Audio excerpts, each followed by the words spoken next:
بسم اللہ الرحمن الرحیم۔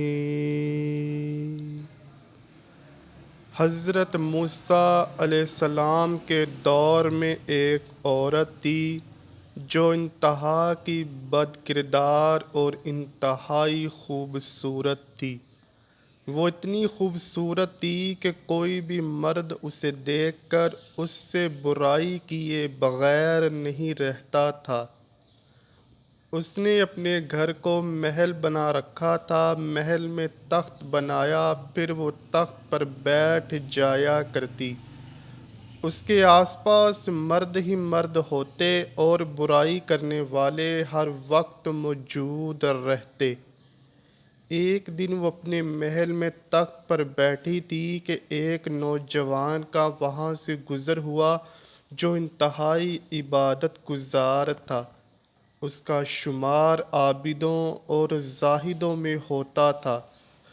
جب اس نوجوان کی اس عورت پر نظر پڑی تو اس عورت کی ایسی تصویر اس کے ذہن میں بنی کہ جب وہ واپس گیا تو اس کا عبادت میں کسی بھی طرح سے دل نہ لگا۔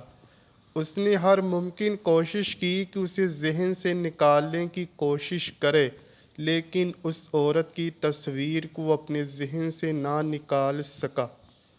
بہت زیادہ کوششوں کے باوجود جب وہ کسی بھی طرح سے کامیاب نہ ہوا تو اس نے اتنی رقم جمع کی جتنی رقم میں وہ عورت کسی مرد کو اپنے قریب آنے دیتی تھی، اور پھر وہ رقم لے کر اس عورت کے پاس اس خیال سے نکل پڑا۔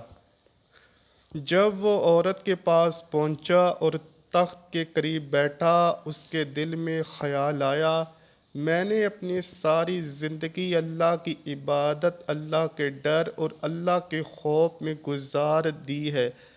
اگر میں آج یہ کام کرتے ہوئے مر گیا تو میں اللہ کو کیا منہ دکھاؤں گا؟ بس اس خیال کا آنا تھا کہ اس کا جسم کانپنے لگا۔ اس نے اس عورت سے کہا، میں نے جانا ہے، مجھے کوئی ضروری کام یاد آ گیا ہے۔ عورت کہنے لگی، چلے جانا، لیکن جس کام سے آئے تھے وہ تو کرتے جاؤ۔ نوجوان نے صاف انکار کیا۔ عورت کے بار بار اصرار پہ وہ کہنے لگا، میں نے اپنی ساری زندگی اللہ کی عبادت میں گزار دی ہے، اور اب میں یہ کام کر کے اللہ کو ناراض نہیں کر سکتا، اور وہاں سے یہ کہہ کر وہ چل نکلا۔ جب وہاں سے چلا گیا تو عورت نے سوچا، میں اتنی حسین و جمیل اور اتنی خوبصورت ترین عورت ہوں، آج تک جو بھی مرد میرے قریب آیا ہے مجھ سے برائی کیے بغیر نہیں رہ سکا، لیکن یہ کیسا جوان تھا جس کے دل میں اللہ کا اتنا ڈر تھا کہ اس نے مجھ جیسی خوبصورت عورت کو چھوڑ دیا اور یہاں سے واپس چلا گیا۔ جب اس خیال نے اسے بار بار جھنجھوڑا تو اس نے یہ سوچ لیا کہ آج کے بعد میں بھی یہ کام نہیں کروں گی اور اللہ سے توبہ کر لوں گی۔ اسی غرض سے وہ حضرت موسیٰ علیہ السلام کے پاس گئی کہ وہ اللہ کے نبی ہیں، میں ان سے جا کر دریافت کروں کیا میرے جیسی گنہگار عورت کے لیے بھی توبہ کی کوئی گنجائش اللہ کے ہاں موجود ہے یا نہیں۔ جب وہ عورت حضرت موسیٰ علیہ السلام کے پاس گئی تو حضرت موسیٰ علیہ السلام لوگوں کو تعلیم دے رہے تھے۔ عورت نے اس مجمع میں سے کسی مرد کو بلایا اور کہا کہ حضرت موسیٰ علیہ السلام سے کہو کہ فلاں عورت ہے، وہ آپ سے ملنا چاہتی ہے۔ اس مرد نے جا کے بڑے مجمع میں زور سے کہا کہ اے موسیٰ علیہ السلام، فلاں عورت آپ سے ملنا چاہتی ہے۔ اب تو وہ نامی گرامی عورت تھی۔ حضرت موسیٰ علیہ السلام کو غصہ آیا۔ آپ نے بہت زیادہ سختی سے کہا، اسے کہو کہ یہاں سے چلی جائے، میں اس سے ملنا نہیں چاہتا۔ اس بندے نے جا کر عورت کو پیغام دیا کہ حضرت موسیٰ علیہ السلام کہتے ہیں، میں تم سے نہیں ملنا چاہتا، اس سے کہو کہ یہاں سے چلی جائے۔ وہ عورت ٹوٹے ہوئے دل کے ساتھ وہاں سے واپس چلی گئی اور راستے میں زاروں قطار روتی گئی، دل میں یہ سوچتی گئی کہ شاید میں اتنی بری ہوں کہ اللہ کے نبی بھی مجھ سے بات نہیں کرنا چاہتے اور نہ ہی ملنا چاہتے ہیں۔ اب تو میری بخشش کسی بھی صورت نہیں ہو سکتی۔ گھر آ کر اس نے اپنے آپ کو کمرے میں بند کیا۔ اسے اور تو کچھ پتہ نہ تھا، لیکن اس نے کہیں سے سنا تھا کہ جب اللہ کو منانا ہو تو سجدے میں اللہ سے معافی مانگو۔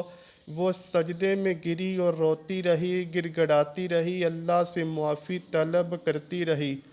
اتنی دیر میں دروازے پر دستک ہوئی۔ اس نے سوچا کہ شاید مجھ سے کوئی برائی کرنے والا نیا مرد آیا ہے، کیونکہ مردوں کا آنا جانا تو اس کے پاس لگا رہتا تھا۔ اس نے کہا کچھ بھی ہو جائے میں آج دروازہ نہیں کھولوں گی، لیکن دروازے کی دستک اور تیز ہوتی گئی۔ اس نے بالآخر ہمت کی اور ہمت کر کے دروازہ کھولا تو کیا دیکھتی ہے کہ سامنے اللہ کے نبی حضرت موسیٰ علیہ السلام کھڑے ہیں۔ اس عورت نے حیرانی سے پوچھا، اے اللہ کے نبی، اے موسیٰ علیہ السلام، آپ میرے دروازے پر کیسے؟ حضرت موسیٰ علیہ السلام نے فرمایا، دراصل جب تم میرے پاس آئی تھی تو میں لوگوں کو تبلیغ کر رہا تھا اور میں نے خود تم سے ملنے سے انکار کیا، لیکن جب تم چلی گئی تو حضرت جبرائیل علیہ السلام میرے پاس آئے اور اللہ کا پیغام دیا۔ اللہ فرماتا ہے، اے میرے پیغمبر، میری ایک بندی آپ سے میرا راستہ پوچھنے آئی تھی، آپ نے تو اسے ڈانٹ ڈپٹ دیا اور مجھے اللہ نے حکم دیا کہ تم اس کے گھر جاؤ اور اسے جا کر کہو آج تم نے توبہ کی ہے تو اللہ تم سے اتنا خوش ہے کہ اللہ نے تمہارے سارے گناہ معاف کر دیے ہیں۔ اگلے دن اس عورت نے سوچا کہ اب میرا اس بستی میں رہنا بالکل مشکل ہے، کیونکہ یہاں پر اگر میں رہتی ہوں تو یہاں پر تو تمام لوگ مجھ سے برائی کرنے کے لیے ہی آئیں گے، اور کیونکہ اب میں نے توبہ کی ہے تو مجھے اس بستی کو چھوڑ دینا چاہیے۔ چنانچہ اس عورت نے اس بستی کو چھوڑ دیا اور اس نوجوان کی تلاش میں نکلی جس کی وجہ سے اس نے توبہ کی تھی۔